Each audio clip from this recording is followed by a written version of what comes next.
আমি এখন আছি হাটহাজারী বাস স্ট্যান্ডে। এটা হচ্ছে হাটহাজারী বাস স্ট্যান্ড চত্বর। এখান থেকে হাতের অক্সিজেন থেকে আসলে আর কি হাতের হচ্ছে ডান পাশে চলে গেছে হচ্ছে রাঙ্গামাটি সড়ক, আর সোজা গেলে হচ্ছে খাগড়াছড়ি রুট। তো রাঙ্গামাটি যেতে হলে অক্সিজেন হয়ে আসলে যে কেউ হচ্ছে সোজা চলে আসলে Hathazari bus stand. Hathazari bus stand থেকে দুইটা রাস্তা, দুই দিক দিয়ে চলে গেছে, একটা পূর্ব দিকে একটা সোজা। সোজা যেতে গেছে সেটাই হচ্ছে আপনার খাগড়াছড়ি সড়ক, আর হাতের ডান পাশে যেটা চলে গেছে সেটা হচ্ছে আপনার রাঙ্গামাটি রুট। তো কেউ যদি আপনার খাগড়াছড়ি সাজেকও যেতে চাই অক্সিজেন হয়ে আসলে, তাহলে সোজা চলে গেলেই আপনার হচ্ছে একদম খাগড়াছড়ি রোড ধরে একদম সাজেক পর্যন্ত চলে যেতে পারবে।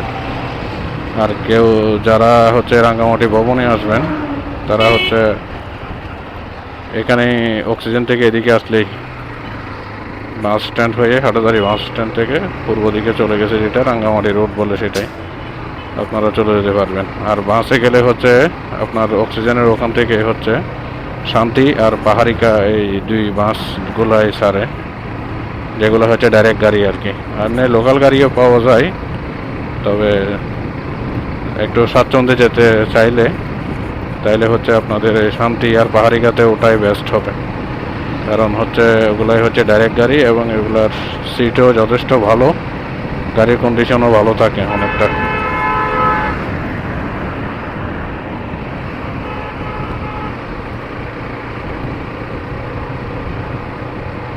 আমি এখন যাব হচ্ছে বালুছড়া, যেখানে অনেকদিন আগে থেকে শুনতেছি ওখানে নাকি মোটামুটি কম দামের মধ্যে ভালো মাংস পাওয়া যায়।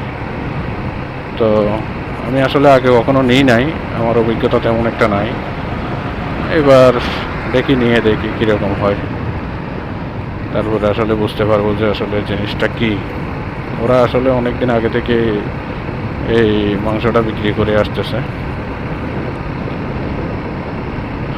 কথা বলতে বলতে চলে আসছে হচ্ছে 11 মাইল ক্রস করে সামনে গেলে হচ্ছে চট্টগ্রাম বিশ্ববিদ্যালয় 2 নম্বর গেট, এরপরে হচ্ছে 1 নম্বর গেট। কিছুদিন আগে এখানে একটা চট্টগ্রাম বিশ্ববিদ্যালয়ের ছাত্রছাত্রীদের সাথে এলাকাবাসীর একটা গ্যাঞ্জাম হয়েছিল। তো আসলে মানুষের মধ্যে থেকে এখন ধৈর্য শক্তিটা অনেকটা কমে গেছে বললেই চলে। ধৈর্য মানুষের মধ্যে এখন আর নাই।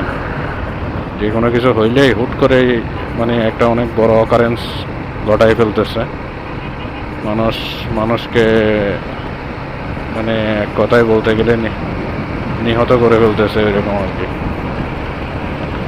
তো সবার মধ্যে অনেকটা সংযম হওয়া উচিত। সংযমীটা হচ্ছে অনেক মহৎ একটা গুণ।